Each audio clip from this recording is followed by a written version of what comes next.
Asante sana. Sasa tuko mbele ya Mungu. Kuna rafiki yangu hapo anaitwa JF. Haya risasi. Haya shukate nyasi. When we win, God willing, and I know God is with us, we shall win. We must defend that win.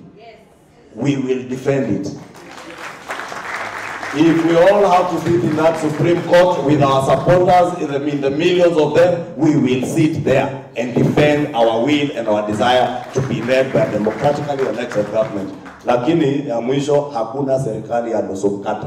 Me, I have said I will rather die like Kibunya than have a nusu mkate government. Sisi kama wabunge vijana wa Jubilee tuko tayari kupigana na watu wa NASA mundu kwa mundu. Tunaelewana?